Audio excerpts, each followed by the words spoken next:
नमस्कार दोस्तों। तो आज मैं फिर से आपके लिए लाया हूँ देश और दुनिया की बहुत ही जबरदस्त और कंसर्निंग न्यूज़ जो बहुत सारे सोर्सेज से इकट्ठी की हुई है। ये रहे स्लाइड 1 पे लिस्ट ऑफ टॉपिक्स जो आज हम डिस्कस करने जा रहे हैं। हर टॉपिक को अलग से डिस्कस किया है, तो बने रहिए हमारे साथ अंत तक। और एक बात, अच्छे एक्सपीरियंस और कम टाइम में देखने के लिए स्पीड को 1.5x में करके देखना। तो चलो शुरू करते हैं। और हाँ, चैनल को सब्सक्राइब करना बिल्कुल मत भूलना। नमस्कार। भारत की विदेश नीति में ना आजकल एक बहुत बड़ा बदलाव आ रहा है। कई लोग तो इसे जयशंकर सिद्धांत का नाम दे रहे हैं। तो चलिए आज इसी नई और दमदार सोच को जरा गहराई से समझते हैं। तो सबसे बड़ा सवाल यही है, भारत पर आप जानते हैं हमेशा से एक ठप्पा लगा रहा है कि वो सिटिंग ऑन द फेंस करता है, मतलब किसी का भी खुलकर पक्ष नहीं लेता। पर क्या वो दौर अब सच में खत्म हो गया है? यही वो सवाल है जो आज हमारी पूरी बातचीत के सेंटर में रहेगा। जी हाँ, और ये बदलाव कोई छोटा मोटा नहीं है। अब बात सिर्फ दुनिया की बड़ी बड़ी ताकतों के बीच बैलेंस बनाने की नहीं रह गई है। नहीं, अब भारत खुद एक लीडिंग पावर बनना चाहता है। मतलब एक ऐसी शक्ति जो दुनिया के बड़े फैसलों में एक अहम किरदार निभाए। अच्छा, तो इस पूरे बदलाव की जड़ में क्या है? सब कुछ एक आइडिया पर टिका है, जिसे कहते हैं स्ट्रेटेजिक ऑटोनॉमी या सामरिक स्वायत्तता। लेकिन एक मिनट रुकिए, इसका मतलब अब वो बिल्कुल नहीं है जो हम शायद पहले समझते थे। अब जरा इस स्लाइड को देखिए। ये तुलना ना सब कुछ एकदम साफ कर देती है। एक तरफ है पुराना तरीका, गुटनिरपेक्षता, जिसे लोग कहते थे बाड़ पर बैठना, और दूसरी तरफ है आज की सामरिक स्वायत्तता, जो कि एक बहुत ही एक्टिव और सोची समझी रणनीति है। पहले हमारे फैसले विचारधारा पर आधारित होते थे। अब फैसले सिर्फ और सिर्फ भारत के हितों को देखकर लिए जाते हैं, और लक्ष्य अब गुटों में संतुलन साधना नहीं, बल्कि भारत के अपने विकास को, अपनी ग्रोथ को रफ्तार देना है। तो अगर आसान शब्दों में कहें तो स्ट्रेटेजिक ऑटोनॉमी क्या है? ये एक ऐसी मजबूत पॉलिसी है जो कहती है कि भारत वही करेगा जो उसके लोगों के लिए, उसके देश के लिए सबसे अच्छा है। कोई बाहरी दबाव हो, कोई पुरानी दोस्ती की दुहाई दे, कुछ भी हो, फैसला सिर्फ और सिर्फ राष्ट्रीय हित को देखकर ही होगा। सिंपल। और ये जो नया आत्मविश्वास है, ये आता कहां से है? जरा इस आंकड़े पर गौर कीजिए। आज भारत की अर्थव्यवस्था पाकिस्तान से लगभग 10 गुना बड़ी हो चुकी है। ये सिर्फ एक नंबर नहीं है, ये एक ऐसी जमीनी हकीकत है जो इस पूरे रीजन की जियोपॉलिटिक्स को बदल देती है और भारत को अपने फैसले खुद लेने की हिम्मत और ताकत देती है। और देखिए पिछली स्लाइड का जो आर्थिक सच है ना, वही इस पॉलिसी को जन्म देता है, डी-हाइफिनेशन। इसका मतलब बहुत सीधा है। अब वो जमाना गया जब दुनिया भारत को पाकिस्तान के चश्मे से देखती थी। अब दुनिया के हर देश के साथ भारत के रिश्ते की अपनी अलग जगह है, अपनी अलग अहमियत है। लेकिन देखिए, जब कोई भी देश दुनिया में अपनी एक नई जगह बनाता है ना, तो उसे कुछ बाहरी दबावों और चुनौतियों का सामना तो करना ही पड़ता है। तो आइए एक नज़र डालते हैं कि वो क्या है। तो भारत के लिए सबसे बड़ी चिंताओं में से एक है री-हाइफिनेशन का खतरा। मतलब ये डर कि कहीं पश्चिमी देश अपने फायदे के लिए भारत और पाकिस्तान को फिर से एक ही तराजू में न तोलने लगे। ये एक ऐसी सिचुएशन है जिससे भारत अब बहुत बहुत आगे निकल चुका है और किसी भी कीमत पर वापस नहीं जाना चाहता। तो फिर सवाल उठता है कि इस री-हाइफिनेशन या किसी भी तरह के बाहरी दबाव से बचने का रास्ता क्या है? जवाब एक बार फिर वही है, सामरिक स्वायत्तता। यही वो मजबूत ढाल है, वो सुरक्षा कवच है जो भारत को ऐसे किसी भी दबाव के आगे झुकने से बचाता है। चलिए अब थियरी से आगे बढ़ते हैं और ये देखते हैं कि इस नई नीति के जमीन पर असल में क्या नतीजे दिख रहे हैं और भविष्य की राह क्या होने वाली है। इस असर्टिव यानी मुखर नीति के 3 बड़े असर साफ दिखते हैं। पहला, भारत अब सिर्फ दुनिया में हो रही घटनाओं पर रिएक्ट नहीं कर रहा, बल्कि उन्हें आकार दे रहा है। मतलब एक रूल टेकर से रूल मेकर बन रहा है। दूसरा, व्यापार हो या सुरक्षा, भारत अब किसी भी बातचीत में अपनी शर्तें रख सकता है, अपनी रेड लाइंस खींच सकता है। और तीसरा, और शायद सबसे जरूरी, ये समझ कि असली ताकत तो देश की अपनी आर्थिक और सैन्य क्षमता से ही आती है। विदेश नीति की नींव यही है। तो आगे का रास्ता क्या है? देखिए, रणनीति काफी क्लियर है और इसके 3 मेन पिलर्स हैं। पहला है फुर्तीला बहुसंरेखण, मतलब एक ही समय में क्वाड और एससीओ जैसे अलग अलग सोच वाले समूहों का हिस्सा बनना और अपने हितों को साधना। दूसरा, दुनिया को साफ साफ और पूरे आत्मविश्वास से बताना कि भारत क्या चाहता है और क्यों चाहता है। और तीसरा, जो कि इन सब की नींव है, अपनी राष्ट्रीय शक्ति यानी अपनी अर्थव्यवस्था और टेक्नोलॉजी को लगातार लगातार मजबूत करते रहना। और आखिर में ये सारी बातें, ये पूरी की पूरी विदेश नीति एक बहुत ही शक्तिशाली सोच पर आकर टिक जाती है कि भारत एक ग्लोबल पावर है और उसे दुनिया में अपनी जगह बनाने के लिए अब किसी की इजाज़त या किसी के सर्टिफिकेट की ज़रूरत नहीं है। ये एक नए भारत का आत्मविश्वास है जो अपनी शर्तें खुद तय करता है।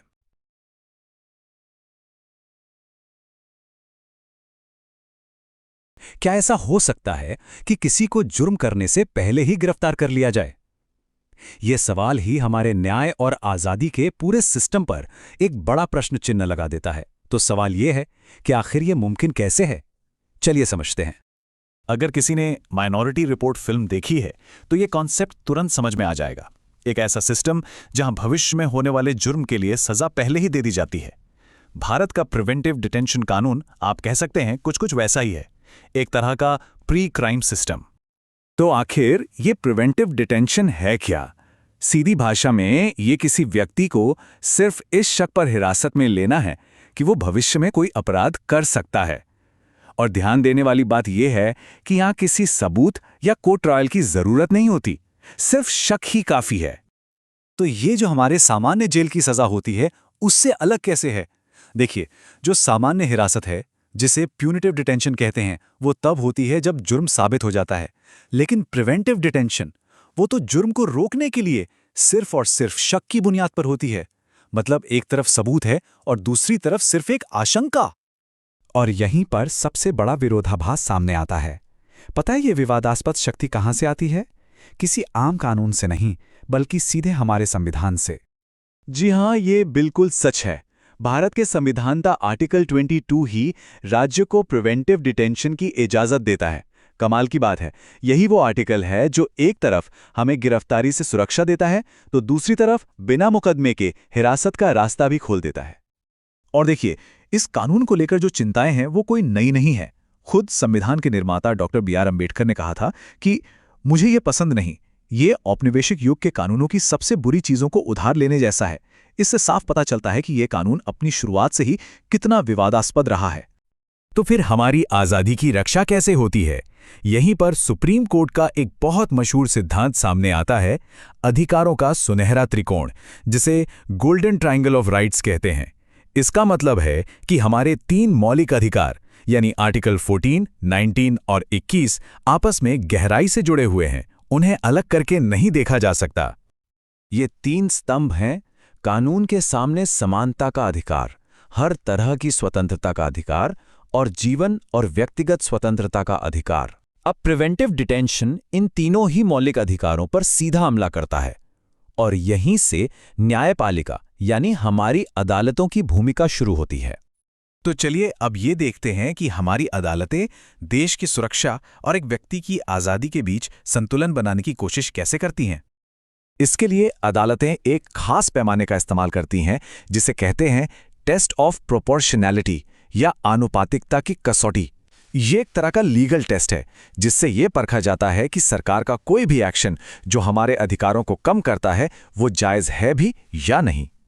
ये टेस्ट बहुत आसान 3 सवालों पर टिका है। पहला, क्या सरकार का मकसद सही है? दूसरा, क्या जो कदम उठाया जा रहा है वो उस मकसद को पूरा करने के लिए ज़रूरी है? और तीसरा और सबसे ज़रूरी सवाल, क्या इससे कम सख्त कोई और रास्ता नहीं था? किसी भी प्रिवेंटिव डिटेंशन कानून को इन तीनों सवालों के जवाब देने ही पड़ते हैं। चलिए अब कानूनी सिद्धांतों से थोड़ा हटकर ये देखते हैं कि असल जिंदगी में इन कानूनों का असर क्या होता है और लोग इनकी इतनी आलोचना क्यों करते हैं। सबसे बड़ी चिंता यह है कि ये कानून के राज को ही कमजोर कर देता है। ये उस सिद्धांत को तोड़ता है जिसमें हर व्यक्ति तब तक निर्दोष माना जाता है जब तक वो दोषी साबित ना हो जाए। और सबसे गंभीर आरोप यह है कि इसका इस्तेमाल अक्सर राजनीतिक विरोध को दबाने और एक्टिविस्ट्स और आलोचकों को चुप कराने के लिए किया जाता है, जैसा कि हाल में सोनम वांगचुक जैसे कुछ मामलों में देखने को मिला है। तो सवाल उठता है कि इन गंभीर समस्याओं को दूर करने के लिए आगे का रास्ता क्या हो सकता है। इसके लिए 3 स्तरों पर काम करने की जरूरत है। पहला, अदालतों को और भी ज्यादा सख्ती से संवैधानिक टेस्ट्स को लागू करना होगा। दूसरा, हमारी संसद को अंग्रेजों के जमाने के ऐसे कानूनों को या तो खत्म कर देना चाहिए या उनमें बड़े बदलाव करने चाहिए। और तीसरा, जो भी अधिकारी इस कानून का गलत इस्तेमाल करते हैं उनकी जवाबदेही तय होनी ही चाहिए। तो कुल मिलाकर बात यह है कि आज़ादी हमारा सबसे मौलिक अधिकार है और इसे सिर्फ शक के आधार पर छीन लेना लोकतंत्र नहीं कहलाता। असली सवाल यह है कि सुरक्षा और स्वतंत्रता के बीच वो सही संतुलन आखिर कहाँ है और इससे कौन तय करेगा। तो सवाल ये उठता है कि ये आखिर है क्या? क्या ये सिर्फ एक नई दोस्ती की शुरुआत है या फिर ये उससे कहीं ज्यादा एक मजबूत रणनीतिक लंगर है जो दोनों देशों को आने वाले आर्थिक तूफानों से बचा सकता है? चलिए इसी को जरा गहराई से समझते हैं। देखिए, आजकल दुनिया का हाल कैसा है। हर तरफ एक अनिश्चितता का माहौल है ना? कहीं एक छोटी सी भी गड़बड़ होती है तो पूरी दुनिया की सप्लाई चेन हिल जाती है। और अब ऐसे में हर देश चाहता है कि उसके पास कोई तो भरोसेमंद, कोई स्थिर पार्टनर हो, कोई ऐसा साथी जिसके साथ मिलकर वो अपनी इकोनॉमी को सेफ रख सके। और बस यही वो सबसे बड़ी वजह है जिसके लिए ये समझौता इतना जरूरी हो गया है। और इसी आर्थिक तूफान के बीच इस समझौते को एक सेफ्टी एंकर का नाम दिया जा रहा है, मतलब एक सुरक्षा लंगर। एक ऐसा लंगर जो सिर्फ भारत ही नहीं बल्कि यूके की इकोनॉमी को भी स्थिरता दे सकता है। तो चलिए पहले ये समझते हैं कि ये समझौता असल में है क्या। इसे सीटा यानी comprehensive economic and trade agreement कहा जा रहा है। अब इसका मतलब ये है कि इसमें सिर्फ सामान का लेन देन ही नहीं है बल्कि सर्विसेज, इन्वेस्टमेंट और टेक्नोलॉजी, मतलब हर वो चीज शामिल है जो दो देशों को आर्थिक तौर पर एक दूसरे के करीब ला सकती है। और ये कितना बड़ा कदम है, इसका अंदाज़ा भारतीय इंडस्ट्री की इस बात से लगाया जा सकता है। FICC का कहना है कि ये सिर्फ एक ट्रेड डील नहीं है बल्कि अगली पीढ़ी की एक रणनीतिक साझेदारी की नींव है। तो आप समझ सकते हैं कि उम्मीदें कितनी ज्यादा हैं। तो चलिए अब और गहराई में चलते हैं और ये समझने की कोशिश करते हैं कि आखिर वो कौन सी बातें हैं जो इस समझौते को इतना बड़ा और असरदार बना रही हैं। देखिए, जब हम कहते हैं व्यापक या कॉम्प्रिहेंसिव तो इसका मतलब है कि ये समझौता 4 मजबूत पिलर्स पर खड़ा है। पहला है गुड्स, मतलब सामान, जैसे भारत से टेक्सटाइल्स और दवाइयाँ। दूसरा है सर्विसेज, जिसमें भारत का IT और फाइनेंस सेक्टर तो माहिर है ही। तीसरा है इन्वेस्टमेंट, मतलब दोनों देशों के बीच पैसा आसानी से आ जा सकेगा। और चौथा और बहुत जरूरी, टेक्नोलॉजी में आपसी सहयोग। अब आते हैं इस डील के सबसे अहम हिस्से पर। वो कौन से मुद्दे हैं जिन पर भारत सबसे ज्यादा जोर दे रहा है? असल में भारत की तरफ से 2 बहुत बड़ी और कह सकते हैं कि क्रूशल मांगे हैं जिन पर इस पूरी डील की सफलता टिकी हुई है। पहली मांग है DCC यानी डबल कंट्रीब्यूशन कन्वेंशन। अब इसे आसान भाषा में समझते हैं। होता क्या है कि जब कोई इंडियन प्रोफेशनल यूके में काम करता है तो उसे भारत में और यूके में दोनों जगह सोशल सिक्योरिटी में पैसा देना पड़ता है। DCC के लागू होने से उसे यूके में ये पैसा देने से छूट मिल जाएगी। ये हमारे IT सेक्टर के लिए बहुत बड़ी बात है। अच्छा, अब इसका असर देखिए कितना सीधा और साफ है। अगर DCC नहीं है तो क्या होता है? एक इंडियन प्रोफेशनल जो यूके में काम कर रहा है उसकी टेक होम सैलरी कम हो जाती है और साथ ही कंपनियों का खर्चा बढ़ जाता है। लेकिन जैसे ही DCC लागू होता है, सीन बिल्कुल पलट जाता है। प्रोफेशनल की जेब में ज्यादा पैसा आता है और भारतीय कंपनियों के लिए भी यूके में काम करना सस्ता और आसान हो जाता है। मतलब एक विन विन सिचुएशन। और भारत की दूसरी बड़ी मांग है TSI यानी टेक्नोलॉजी सिक्योरिटी इनिशिएटिव। ये पूरी तरह से फ्यूचर की टेक्नोलॉजी से जुड़ी है। इसके तहत आर्टिफिशियल इंटेलिजेंस यानी AI और क्वांटम कंप्यूटिंग जैसे स्ट्रेटेजिक एरिया में सहयोग के लिए एक हाई लेवल बातचीत का फ्रेमवर्क बनेगा। ये दोनों देशों को टेक्नोलॉजी के रेस में आगे रखने में मदद करेगा। तो अब सबसे बड़ा सवाल, अगर भारत की ये मांगें मान ली जाती हैं तो भारत को इससे मिलेगा क्या? हमारी इकोनॉमी के लिए इसके ठोस फायदे क्या होंगे? देखिए, इसके कई बड़े फायदे हैं। पहला, हमारे सर्विस सेक्टर को एक बहुत बड़ा नया बाजार मिलेगा। दूसरा, चीन पर निर्भरता कम करके एक मजबूत सप्लाई चेन बनाई जा सकेगी जो भारत और यूके दोनों के लिए फायदेमंद है। तीसरा, और ये बहुत महत्वपूर्ण है, भारत अब सिर्फ रूल्स को फॉलो करने वाला देश नहीं बल्कि ग्लोबल सिस्टम का एक को-आर्किटेक्ट यानी सह निर्माता बनेगा।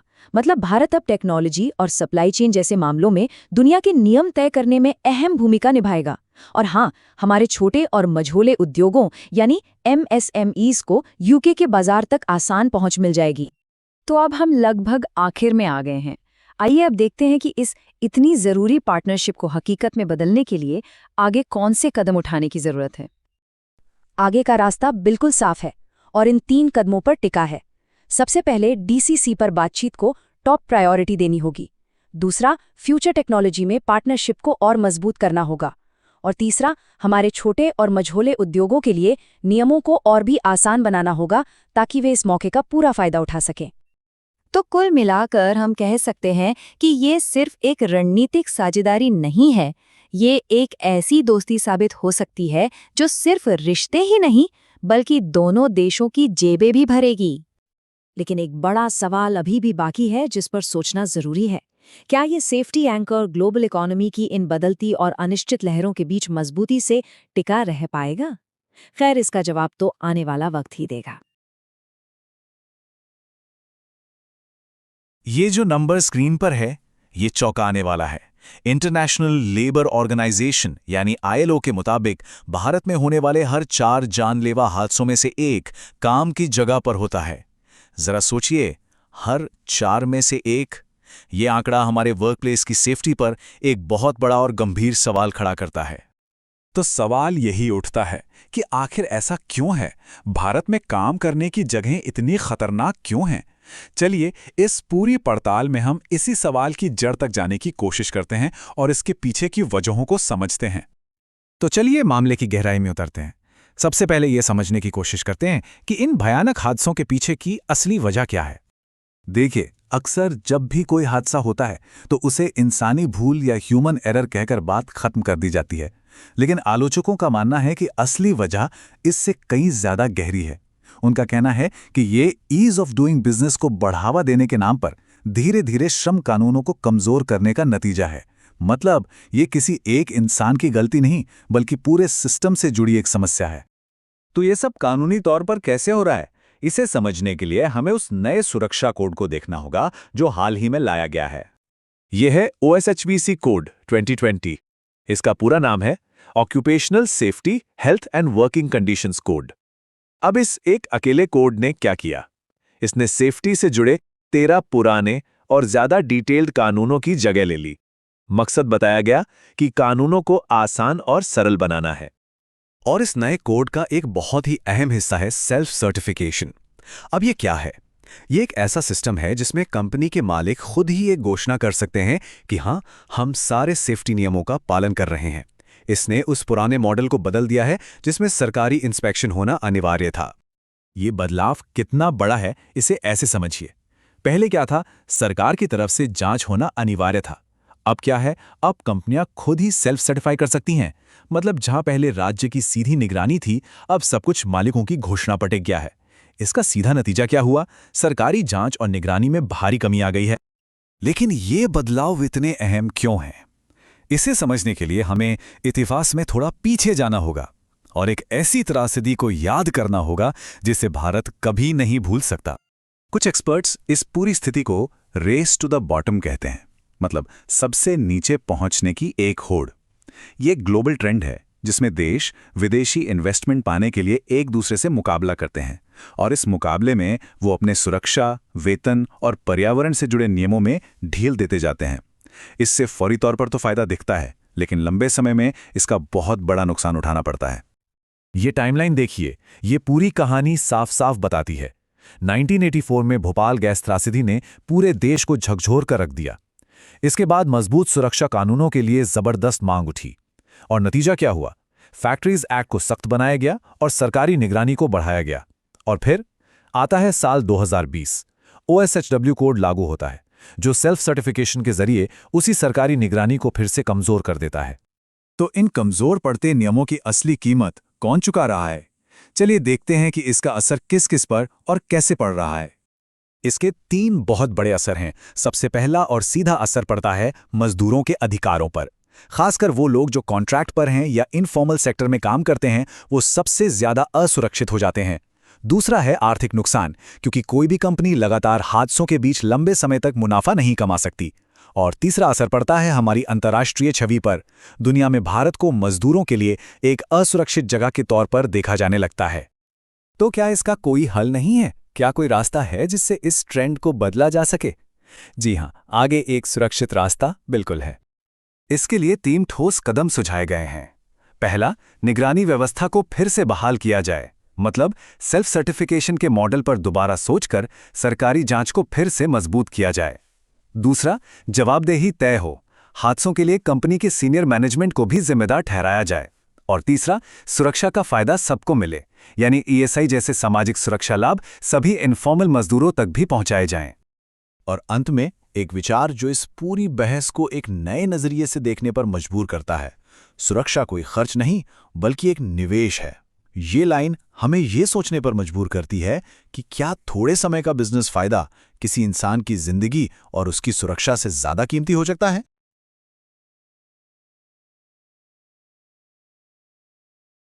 एक स्टेट इलेक्शन को मदर ऑफ ऑल इलेक्शंस क्यों कहा जा रहा है?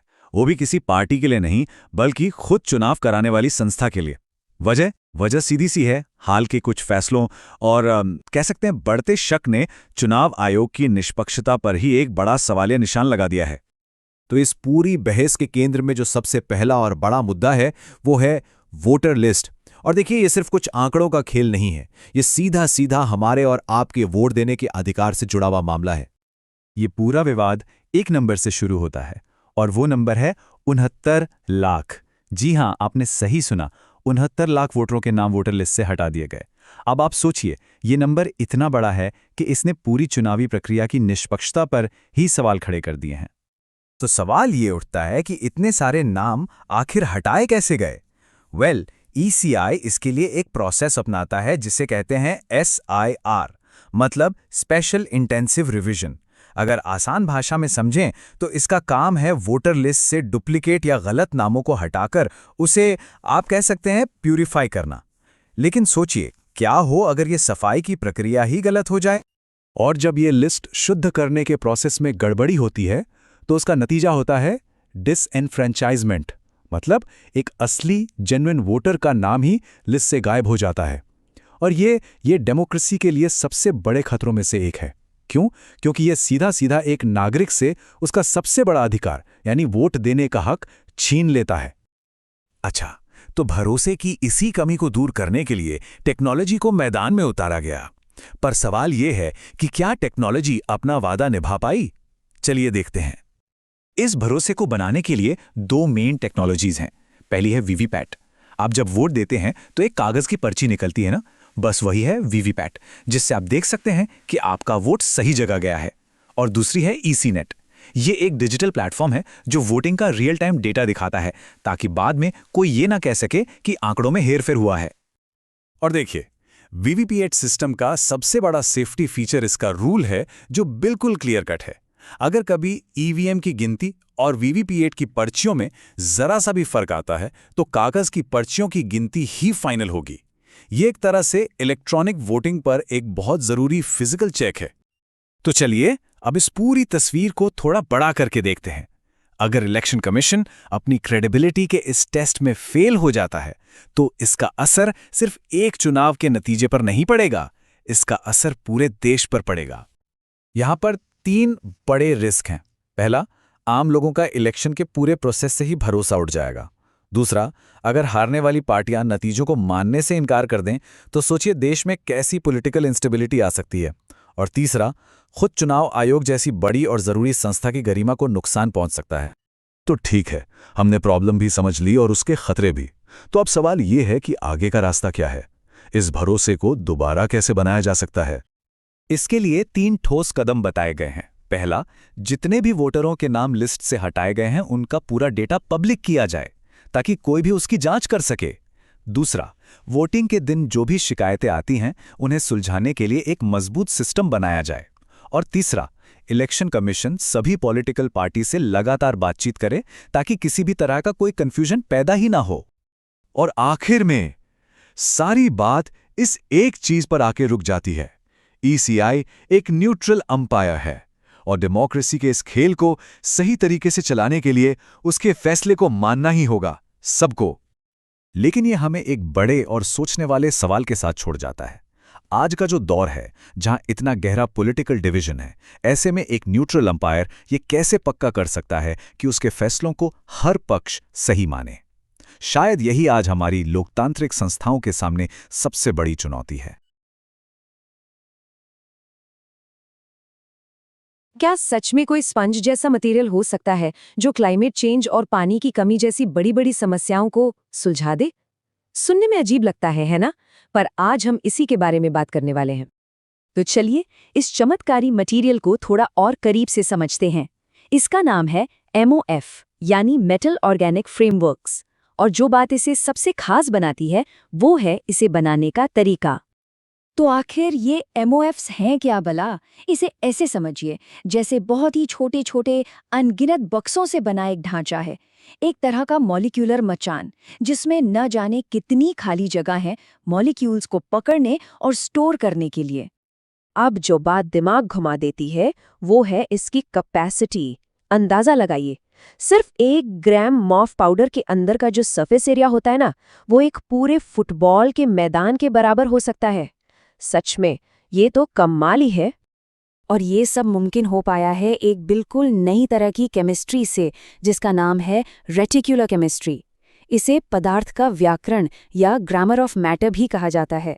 मतलब ये एक ऐसा सिद्धांत है जिससे साइंटिस्ट अब तुक्का नहीं लगाते, बल्कि एकदम सटीक तरीके से एटम्स को जोड़कर अपनी मनचाही चीज बना सकते हैं। और यहीं पर ना केमिस्ट्री के इतिहास में एक बहुत बड़ा बदलाव आता है। देखिए, पहले क्या होता था, वैज्ञानिक ट्रायल एंड एरर पर काम करते थे, मतलब अंदाजा लगाते थे।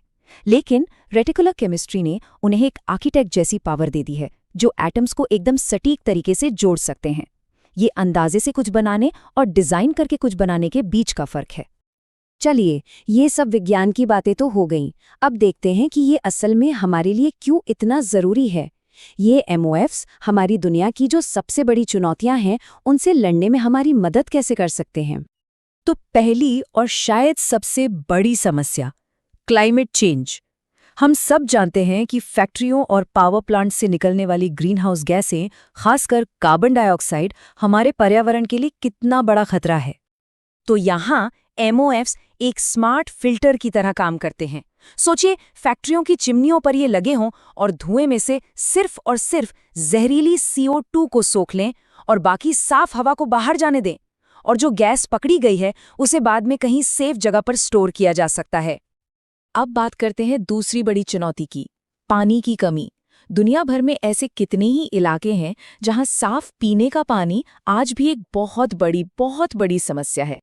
यहाँ MOFs का एक और जादुई इस्तेमाल सामने आता है। ये मटेरियल सीधे हवा की नमी से पानी सोख सकते हैं, और सबसे कमाल की बात यह है कि ये बेहद सूखे रेगिस्तानी इलाकों में भी काम कर सकते हैं, जहां हवा में नमी ना के बराबर होती है।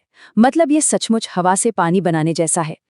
ठीक है, तो ये टेक्नोलॉजी लैब में तो कमाल कर रही है, लेकिन इसे हमारी रोजमर्रा की दुनिया का हिस्सा बनाने के लिए आगे का रास्ता क्या है? अगला कदम क्या होगा? और इसका असर सिर्फ लैब तक ही नहीं है, बल्कि बड़े बड़े राष्ट्रीय मिशनों पर भी पड़ सकता है। जैसे भारत का हाइड्रोजन मिशन है, उसमें फ्यूल को स्टोर करने की जो सबसे बड़ी चुनौती है, उसे ये MOFs सुलझा सकते हैं। या फिर जल जीवन मिशन में ये दूर दराज के इलाकों में पानी की सिक्योरिटी देने में मदद कर सकते हैं। ये खोज ये भी साबित करती है कि बेसिक साइंस में किया गया निवेश भविष्य के लिए कितना जरूरी है।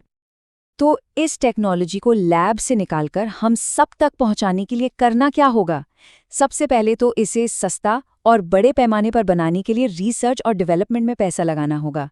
फिर जो अकादमिक लैब्स और इंडस्ट्री हैं, उनके बीच की दूरी को कम करना होगा, ताकि ये खोजें सिर्फ रिसर्च पेपर्स में ना रह जाएं, बल्कि मार्केट तक पहुंचें। तभी जाकर इस तकनीक का इस्तेमाल हम अपने क्लाइमेट गोल्स को पाने के लिए तेजी से कर पाएंगे। तो आखिर में ये कहना बिल्कुल सही होगा कि MOFs सिर्फ एक मटेरियल नहीं है, ये इंसान की कल्पना और उसकी जिज्ञासा की जीत है, जिसका एक ही मकसद है, मानवता की सेवा करना, और ये हमें एक बेहतर सुरक्षित भविष्य की उम्मीद देते हैं। हाल ही में एक घटना ने पूरे देश का ध्यान अपनी ओर खींचा। सवाल यही है कि भाई, ऋषिकेश में आखिर ऐसा क्या हो गया जिसने सड़कों से लेकर सोशल मीडिया तक एक नई बहस को जन्म दे दिया। मामला शुरू हुआ कपड़ों से। कुछ यंग महिलाओं को उनके पहनावे पर टोका गया, उन्हें परेशान किया गया।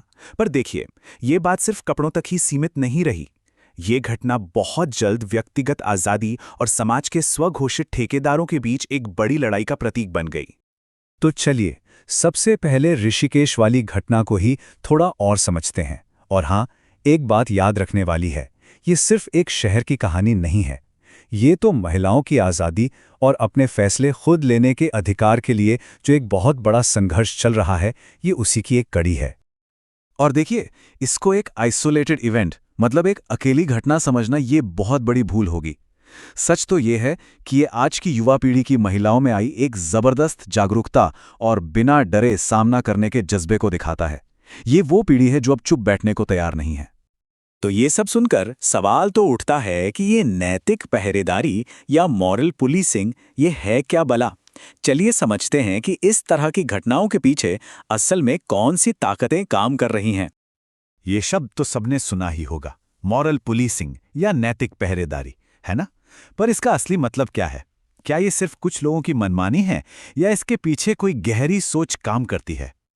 देखिए, सीधी सरल भाषा में इसका मतलब है, जब कुछ लोग या कोई ग्रुप खुद को समाज का ठेकेदार समझ बैठता है। उनके पास कोई कानूनी अधिकार नहीं होता, फिर भी वो अपनी सोच, अपने बनाए हुए नियम दूसरों पर और खासकर महिलाओं पर जबरदस्ती थोपने की कोशिश करते हैं। पर सवाल तो ये है कि इन लोगों में इतनी हिम्मत आती कहाँ से है? मतलब इस सोच के पीछे की जड़ क्या है? और यहीं पर बात आती है पितृसत्तात्मक ताकतों की। पितृ सत्ता यानी वो सामाजिक ढांचा, वो सोच जो मानकर चलती है कि पुरुष महिलाओं से बेहतर हैं। ये सिर्फ एक सोच नहीं है, बल्कि ये वो सबसे बड़ी दीवार है जो जेंडर इक्वालिटी और महिला सशक्तिकरण के रास्ते में खड़ी है। लेकिन एक बात तो तय है, जहां जहां दमन होता है, वहां वहां प्रतिरोध भी खड़ा होता है। और इसी दमन के खिलाफ एक बहुत मजबूत, एक संगठित आवाज उठी, जिसका नाम है पिंजरा तोड़ आंदोलन। आखिर ये आवाज उठी क्यों और कैसे? नाम सुनिए, पिंजरा तोड़। कितना पावरफुल नाम है ना? तो आखिर ये आंदोलन है क्या और ये कौन सा पिंजरा तोड़ने की बात कर रहा है? तो पिंजरा तोड़ सिर्फ एक आंदोलन नहीं है, ये एक सिंबल बन चुका है। ये प्रतीक है उन सभी स्टूडेंट्स के संगठित विरोध का जो हॉस्टल और कॉलेजों में सिर्फ लड़कियों पर थोपे गए मनमाने नियमों और पाबंदियों के खिलाफ एक साथ खड़ी हुईं। ये आज़ादी की एक बुलंद आवाज़ है। तो इन सारे विरोधों, इन सारे आंदोलनों के सेंटर में क्या है? इनकी सबसे बड़ी, सबसे जरूरी मांग क्या है? असल में ये चाहते क्या हैं? मांग है स्वायत्तता की, यानी ऑटोनॉमी। अब इसका मतलब क्या है?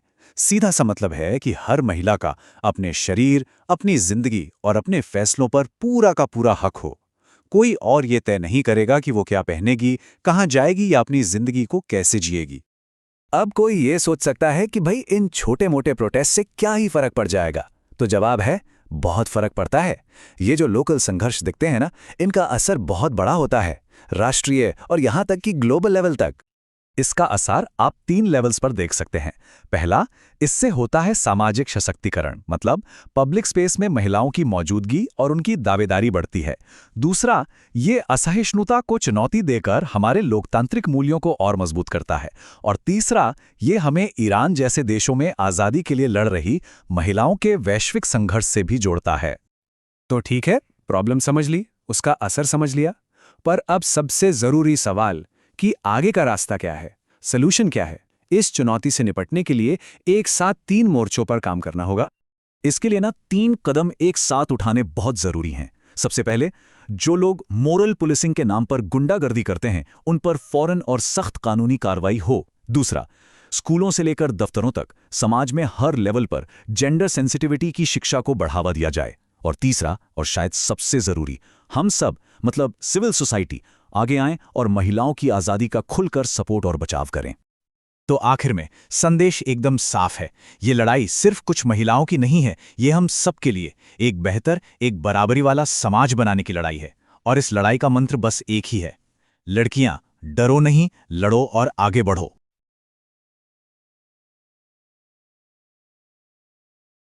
आज दुनिया को कौन सी बड़ी खबरें एक नया आकार दे रही हैं? पॉलिटिक्स की दुनिया से लेकर साइंस की लैब तक। आइए देखते हैं कि कौन सी घटनाएं हमारे भविष्य की कहानी लिख रही हैं। सबसे पहले चलिए देखते हैं कि ग्लोबल पॉलिटिक्स में क्या हो रहा है। आज दुनिया के मंच पर दो बिल्कुल अलग तस्वीरें उभर कर आई हैं। एक तरफ नई दोस्ती की उम्मीद है तो दूसरी तरफ एक पुराने संघर्ष को सुलझाने की कोशिश।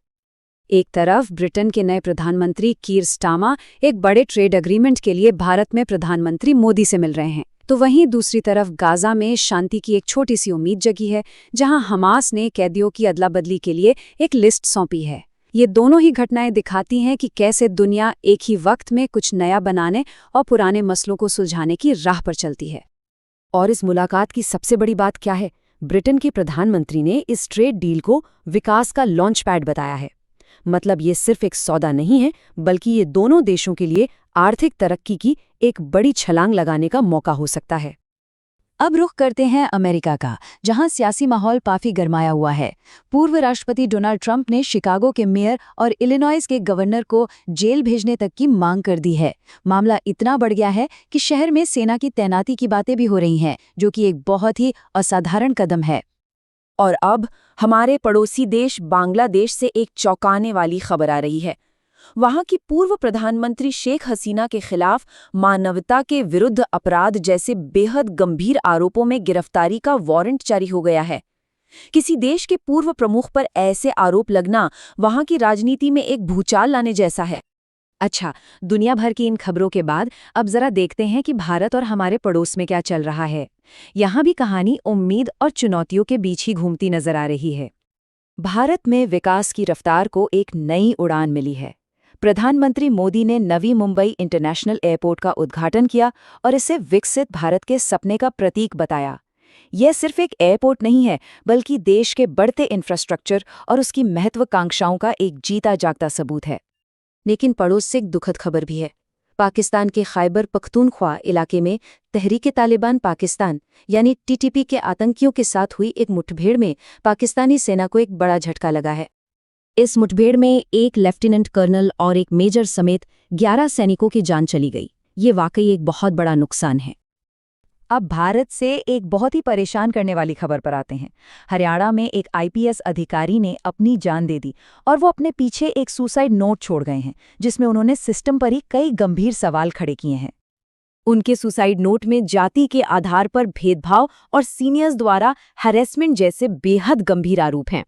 और इस मामले ने तब और तूल पकड़ लिया जब अधिकारी की आईएएस पत्नी ने सीधे राज्य के पुलिस प्रमुख यानी डीजीपी के खिलाफ ही एफआईआर दर्ज करा दी। तो इन राजनीतिक और सामाजिक चुनौतियों के बीच अब बात करते हैं एक ऐसी खबर की जो एक नई उम्मीद जगाती है। विज्ञान के क्षेत्र में एक ऐसी खोज हुई है जिसमें सच में हमारा भविष्य बदलने की ताकत है।